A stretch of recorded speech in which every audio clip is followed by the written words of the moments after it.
नमस्कार सभी साथियों को स्वागत करता हूं सभी का इस यूट्यूब चैनल पर जिसका नाम है स्टडी विद पीएन लोधा। साथियों, राजस्थान जीके की जो टेस्ट सीरीज चलाई जा रही है यूट्यूब पर, तो आपके राजस्थान जीके के इतिहास की टेस्ट सीरीज भी यूट्यूब पर चलाई जा रही है और राजस्थान जीके की जो भूगोल की टेस्ट सीरीज है ये भी आपके यूट्यूब पर चलाई जा रही है।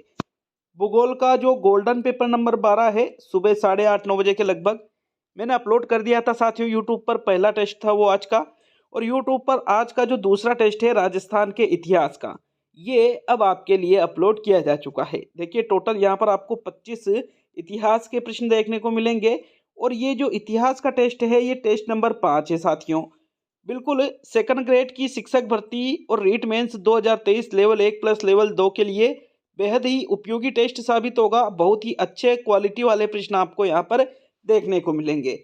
टोटल प्रश्नों की संख्या 25 है। प्रत्येक प्रश्न 1 नंबर का रहेगा और प्रश्न गलत होने पर 1/3 माइनस नंबर आपके कम किए जाएंगे, मतलब 1/3 नंबर कम कर दिए जाएंगे। तो यहाँ पर इस पेपर में माइनस मार्किंग भी है आपके।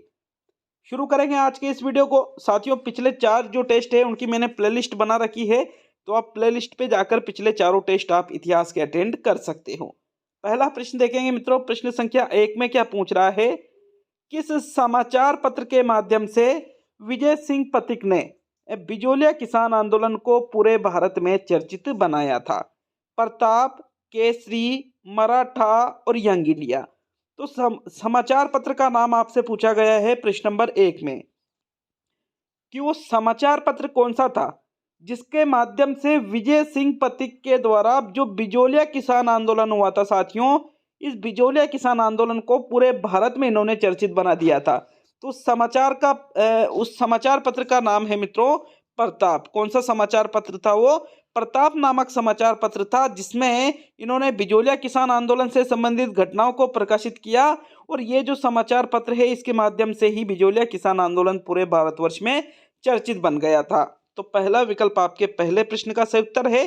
प्रश्न संख्या 2 की ओर बढ़ते हैं।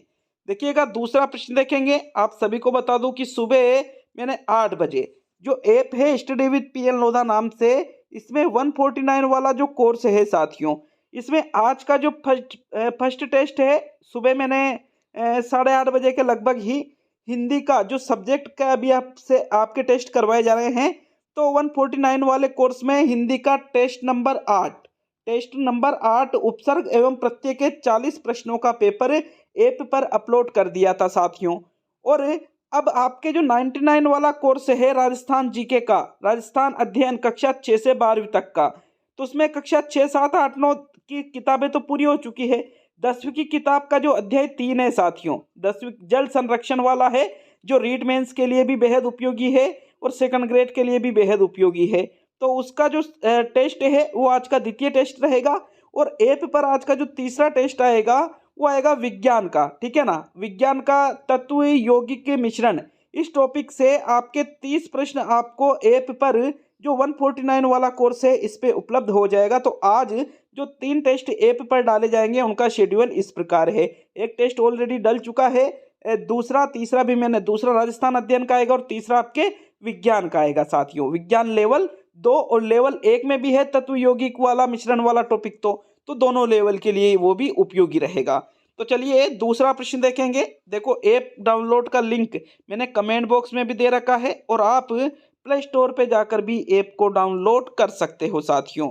प्रश्न नंबर 2 है, प्रतिहारों का पितृहंता शासक किसे कहा जाता है? वत्सराज को, नागभट्ट द्वितीय को, रामभद्र को और मिहिर भोज को। तो इनमें से जिसे प्रतिहारों का पितृहंता शासक कहा जाता है उस शासक का नाम आपको प्रश्न संख्या 2 में बताना है साथियों। दूसरे प्रश्न का सही आंसर देखते हैं। देखिएगा, प्रश्न नंबर 2 का जो सही आंसर है वो क्या रहेगा? मिहिर भोज। क्या रहेगा साथियों? मिहिर भोज रहेगा। देखो, पितृहंता शासक मिहिर भोज को इसलिए कहा जाता है क्योंकि मिहिर भोज ने रामभद्र की हत्या कर दी थी, ठीक है ना। इसी वजह से प्रतिहारों का पितृहंता शासक किसे कहते हैं? मिहिर भोज को। तो फोर्थ विकल्प दूसरे प्रश्न का सही आंसर है। प्रश्न संख्या 3 की ओर बढ़ते हैं साथियों। तीसरा प्रश्न है आपके, पोपाबाई रिपोल नामक पुस्तिका किसने लिखी थी? मथुरा दास माथुर ने लिखी थी, आनंदराज सुराणा ने लिखी थी, भंवरलाल सर्राफ ने लिखी थी और जय नारायण व्यास ने लिखी थी। तो साथियों, एक पुस्तक आती है जिसका नाम क्या है? पोपाबाइरी पोल। और इस पुस्तिका का जो लेखन है किसके द्वारा किया गया था साथियों? जय नारायण व्यास के द्वारा किया गया था। किसके द्वारा? जय नारायण व्यास के द्वारा। तो फोर्थ विकल्प आपके तीसरे प्रश्न का सही आंसर है। प्रश्न संख्या 4 की ओर बढ़ते हैं। देखिएगा चौथे प्रश्न को, इनमें से कौन सा सुमेलित है? जालोर के चौहान, सोनगरा चौहान, सिरोही के चौहान, देवड़ा चौहान, कोटा व बूंदी के चौहान, हाड़ा चौहान और सभी सुमेलित है। तो प्रश्न संख्या 4 में कौन से विकल्प का चुनाव करोगे मित्रों? देखो, सुमेलित की बात की जा रही है और बिल्कुल जालोर के चौहानों को सोनगरा चौहान कहते थे, सिरोही के चौहान देवड़ा चौहान और कोटा व बूंदी के चौहान क्या कहलाए? हाड़ा चौहान। बिल्कुल तीनों ही सुमेलित है। अतः आपके विकल्प नंबर जो 4 है मित्रों, प्रश्न संख्या 4 का सही उत्तर होगा। प्रश्न संख्या 5 की ओर बढ़ेंगे। तो चलिए पांचवा प्रश्न देख लेते हैं। प्रश्न नंबर 5 में क्या पूछ रहा है? निम्न में से किसने तरुण राजस्थान व डेली हेराल्ड समाचार पत्रों के माध्यम से सीकर के किसानों की समस्याओं को प्रचारित किया? चौधरी हरलाल सिंह ने, चौधरी लादूराम ने, हीरालाल शास्त्री ने और रामनारायण चौधरी ने। तो प्रश्न संख्या 5 में देखो बात की जा रही है तरुण राजस्थान और डेली हेराल्ड। ये दोनों ही समाचार पत्रों के नाम है भाई। जैसे अभी आप पढ़ते हो ना, राजस्थान पत्रिका, दैनिक भास्कर, तो साथियों इसी प्रकार तरुण राजस्थान और डेली हेराल्ड जो समाचार पत्र है, इसके माध्यम से सीकर के किसानों की समस्याओं को प्रचारित करने का जो काम है, ये इनमें से किसके द्वारा किया गया? और साथियों ये जो कार्य है ये राम नारायण चौधरी के द्वारा किया गया। सीकर के किसानों की समस्याओं को प्रचारित करने का कार्य किन समाचार पत्रों के माध्यम से? तरुण राजस्थान और डेली हेराल्ड नामक समाचार पत्रों के माध्यम से। पांचवें प्रश्न में आपके चौथा विकल्प सही रहेगा मित्रों। प्रश्न संख्या 6 की ओर बढ़ते हैं।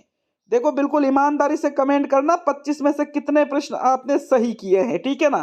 प्रश्न नंबर 6 को देख लेते हैं। तो आपके छठा प्रश्न है, हिंदुवाड़ दर्रे का युद्ध कब हुआ था? 1297 ईस्वी में, 1299 ईस्वी में, 1301 ईस्वी में और 1302 ईस्वी में। तो देखो हिंदुवाड़ दर्रे का जो युद्ध है, इस युद्ध की तिथि मतलब सन पूछा गया है साथियों। और छठे प्रश्न का जो सही उत्तर रहेगा वो कौन से विकल्प का चुनाव करोगे प्रश्न संख्या 6 में? तो मित्रों छठे प्रश्न का सही आंसर है हिंदुवाड़ दर्रे का युद्ध जो हुआ था ये हुआ था 1299 ईस्वी में। कब हुआ था? 1299 ईस्वी में। विकल्प नंबर 2 आपके छठे प्रश्न का सही उत्तर है। देखो हिंदुवाड़ दर्रे का जो युद्ध हुआ था, अगर हम इसकी बात करें तो अलाउद्दीन खिलजी के सेनापति और हम्मीर के जो सेनापति है, इनके बीच में ये युद्ध हुआ था, जिसमें हम्मीर के सेनापतियों की विजय हुई थी। मतलब दो सेनापति थे हम्मीर के भी मुख्य रूप से, और अलाउद्दीन खिलजी के भी दो सेनापति थे। जब इस युद्ध में अलाउद्दीन खिलजी की एक तरह से हार हुई, तो इसने फिर 1301 में साथियों वापस हम्मीर पर आक्रमण किया था, जिसमें जो हम्मीर है इन्होंने केसरिया किया था और इनकी पत्नी ने जौहर भी किया था। तो चलिए प्रश्न नंबर 7 की ओर बढ़ते हैं। यहाँ दूसरा विकल्प आपका सही रहेगा। सातवां प्रश्न देख लेते हैं साथियों। प्रश्न नंबर 7 में क्या पूछ रहा है? प्रश्न नंबर 7 है, वह स्थान जहां कालीबाई शहीद हुई? रास्तापाल, सागवाड़ा, खड़लाई और खेरवाड़ा। मैंने आपको पढ़ा रखा है, ये सारी चीजें मैंने पढ़ा रखी है आपको। जिस स्थान पर कालीबाई शहीद हुई थी साथियों, मैंने आपको जब कालीबाई से संबंधित इतिहास पढ़ाया था तो मैंने आपको बताया था रास्तापाल की घटना, बताया था ना आपको। बिल्कुल रास्तापाल की घटना में ही कालीबाई शहीद हुई थी साथियों। कालीबाई ये वही छात्रा थी जिन्होंने अपने गुरुजी की जान बचाने के लिए खुद के प्राणों का बलिदान दे दिया था। सातवें प्रश्न में प्रथम विकल्प सही है मित्रों। प्रश्न संख्या 8 की ओर बढ़ते हैं। देख लेंगे प्रश्न नंबर 8 को। आपके प्रश्न नंबर 8, विग्रहराज चतुर्थ के संबंध में कौन सा कथन असत्य है? बिसल देव के नाम से भी ये जाने जाते थे, चौहानों का स्वर्णकाल, किलहार ने विग्रहराज चतुर्थ की तुलना कालिदास व भभूति विद्वान से की और दिगंबर व श्वेतांबर के बीच शास्त्रार्थ दंगल की अध्यक्षता की।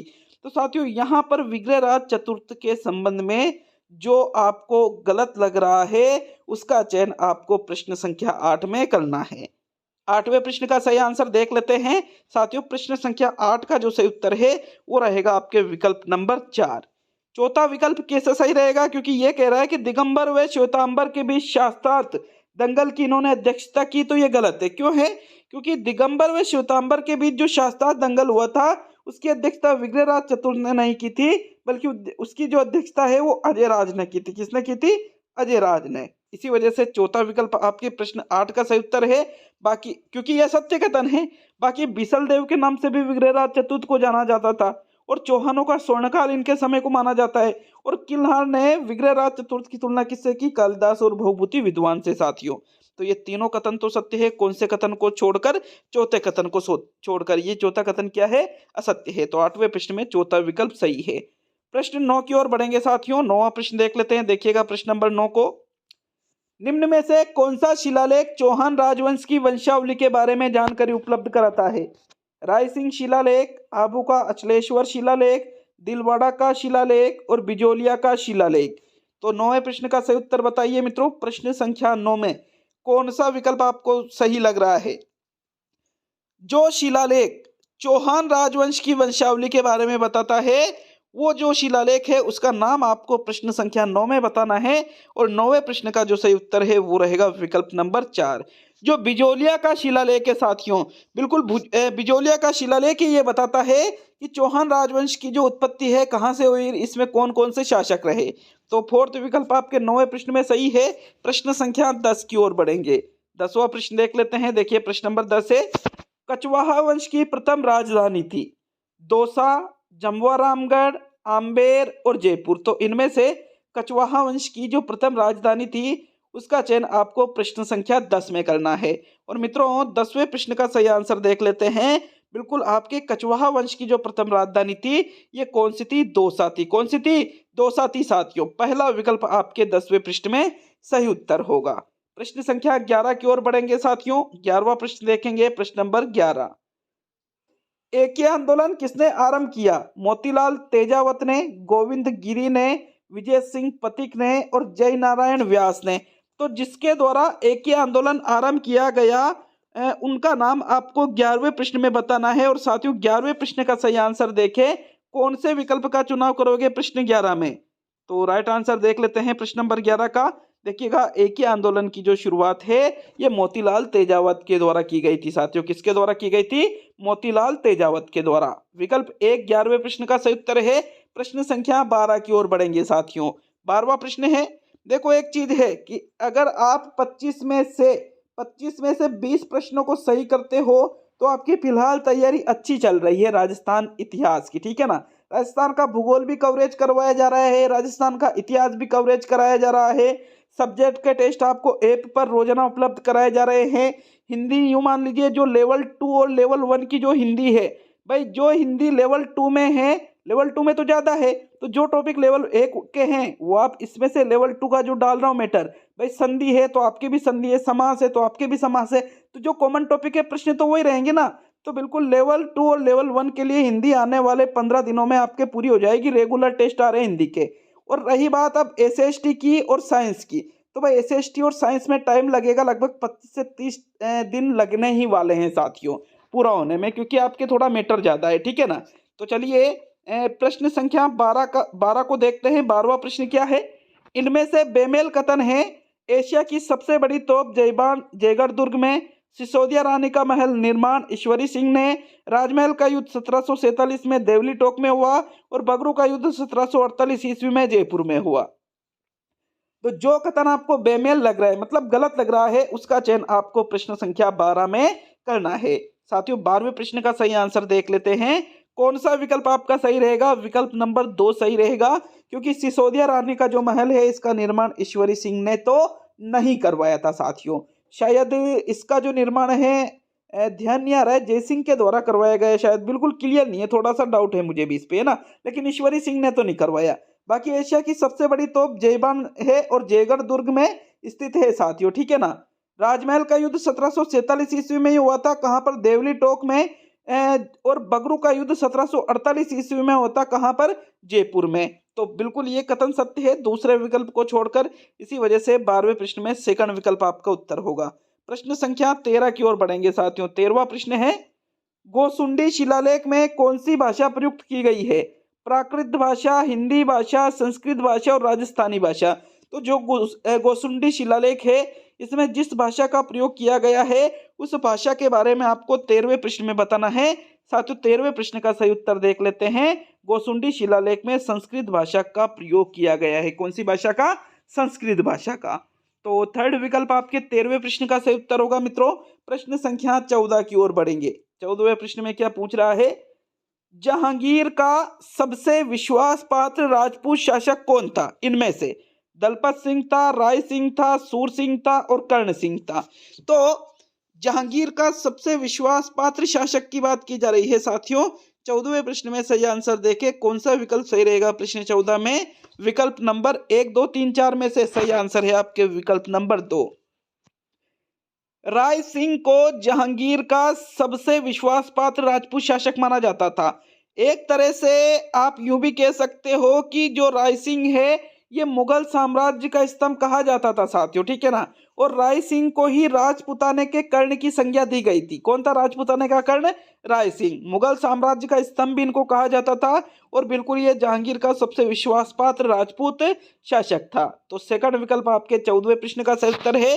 प्रश्न संख्या 15 की ओर बढ़ेंगे साथियों। 15वां प्रश्न देख लेते हैं। प्रश्न नंबर 15 में क्या है, ट्रेंच कमीशन संबंधित था बेंगू किसान आंदोलन से, अलवर किसान आंदोलन से, बिजोलिया किसान आंदोलन से और सीकर किसान आंदोलन से। तो ट्रेंच कमीशन का संबंध इनमें से जिस किसान आंदोलन से है उसका नाम आपको बताना है प्रश्न संख्या 15 में। मित्रों 15वें प्रश्न का सही आंसर देखें तो ट्रेंच कमीशन का संबंध जो है ये बेंगू किसान आंदोलन से था। किससे था? बेंगू किसान आंदोलन के लिए ही ट्रेंच कमीशन का गठन किया गया था। तो विकल्प 1 आपके प्रश्न संख्या 15 का सही उत्तर है साथियों। प्रश्न संख्या 16 की ओर बढ़ेंगे। 16वें प्रश्न में क्या पूछ रहे हैं आपसे देख लेते हैं 16वें प्रश्न को। महाराजा राय सिंह ने दत्तानी का युद्ध कब लड़ा था? 1574 ईस्वी में, 1583 ईस्वी में, 1598 ईस्वी में और 1604 ईस्वी में। तो महाराजा राय सिंह के द्वारा दत्तानी का युद्ध जिस सन में लड़ा गया था वो सन आपको प्रश्न संख्या 16 में बताना है साथियों। 16वें प्रश्न का सही आंसर देखते हैं कि भाई कौन सा विकल्प आपके प्रश्न 16 में सही आंसर है। तो बिल्कुल महाराजा राय सिंह ने दत्तानी का युद्ध लड़ा था साथियों 1583 ईस्वी में। कब लड़ा था? सन 1583 ईस्वी में।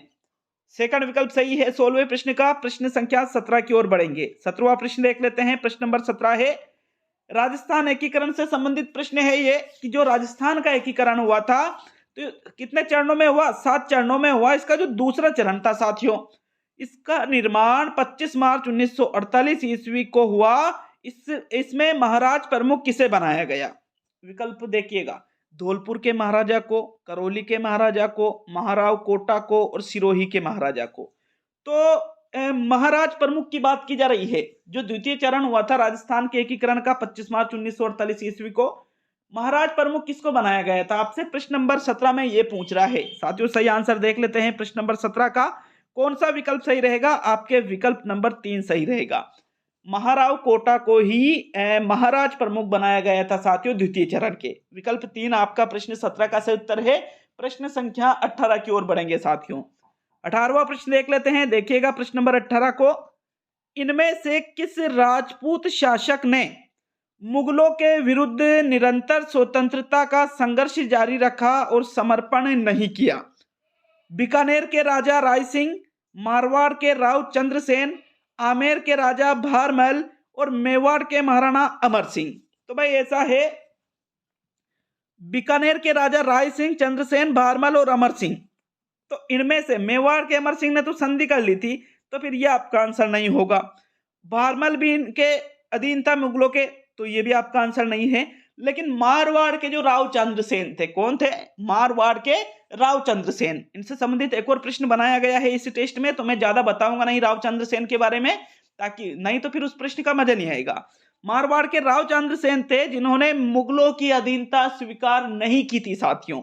इसी वजह से आपके बिल्कुल दूसरा जो विकल्प है प्रश्न संख्या जो 18 है इसका सही आंसर है साथियों। प्रश्न संख्या 19 की ओर बढ़ेंगे। चलिए 19वां प्रश्न देख लेते हैं। 18वें प्रश्न में सेकंड विकल्प सही है।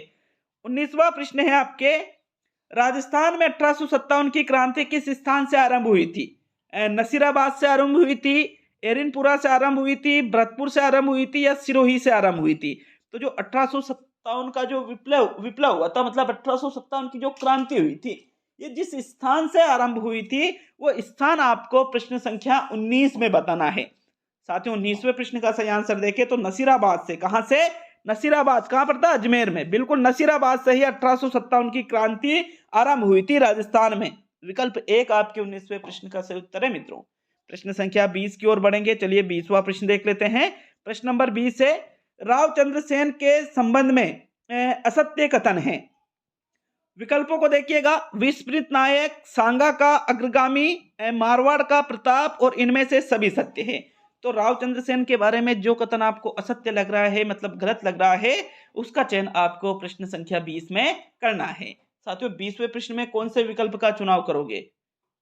देखो सही आंसर देखें प्रश्न नंबर 20 का, तो आपके जो सही उत्तर रहेगा प्रश्न संख्या 20 में वो रहेगा विकल्प नंबर 2। सांगा का अग्रगामी नहीं कहा जाता है रावचंद्र सेन को। रावचंद्र सेन को प्रताप का अग्रगामी कहा जाता है। क्या कहा जाता है? प्रताप का अग्रगामी कहा जाता है साथियों। विस्मृत नायक या भूला बिसरा शासक भी इनको कहा जाता है। मारवाड़ का प्रताप, जिस प्रकार मेवाड़ में महाराणा प्रताप ने मुगलों की अधीनता स्वीकार नहीं की थी, उसी प्रकार मारवाड़ में भी रावचंद्र सेन ने मुगलों की अधीनता स्वीकार नहीं की थी साथियों। तो ये दोनों कथन तो सत्य है। तो विकल्प नंबर 2 आपके 20वें प्रश्न का सही उत्तर है। प्रश्न नंबर 21 की ओर बढ़ेंगे साथियों। 21 क्या पूछ रहा है आपसे? 1857 की क्रांति के समय भरतपुर रियासत में पॉलिटिकल एजेंट कौन था? मेजर बर्टन, मॉरिसन, शावर्स और मैकमोहन। तो देखो 1857 की जो क्रांति हुई थी, इस समय भरतपुर रियासत में जो पॉलिटिकल एजेंट था उसका नाम 21 में बताना है, और 21 में राइट आंसर है। तो बिल्कुल आपके भरतपुर रियासत में पॉलिटिकल एजेंट था मॉरिसन। कौन था साथियों? मॉरिसन था। सेकंड विकल्प आपके प्रश्न नंबर 21 का सही उत्तर है। प्रश्न संख्या 22 की ओर बढ़ेंगे साथियों। 22वां प्रश्न देख लेते हैं।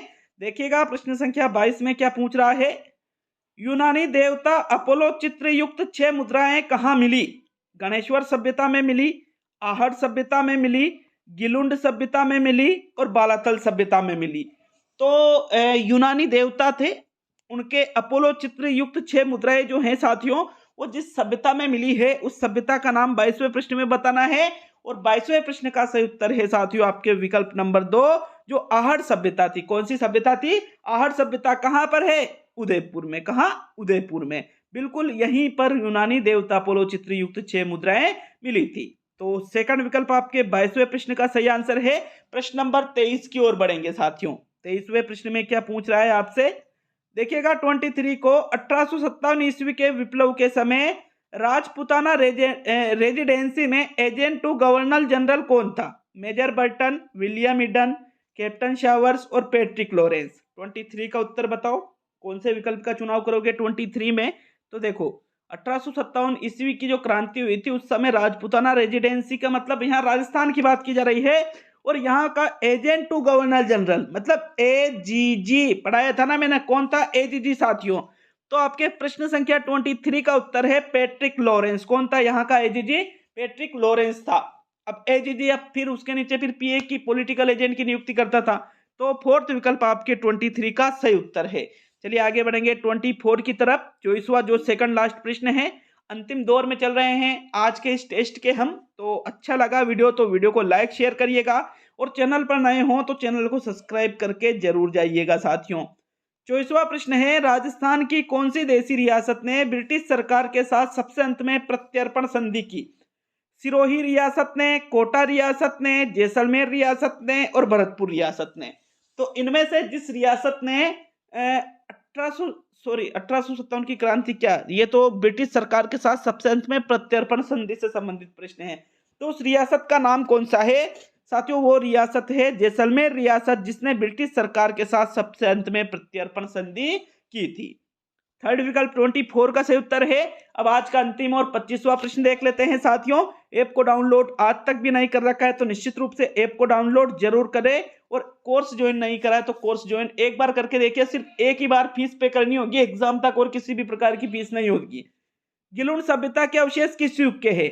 तांबा प्रस्तर युग के, लोह युग के, प्रस्तर युग के और मृदभांड युग के। 25वें प्रश्न का सही उत्तर बताइएगा साथियों। प्रश्न नंबर 25 में कौन सा विकल्प सही है?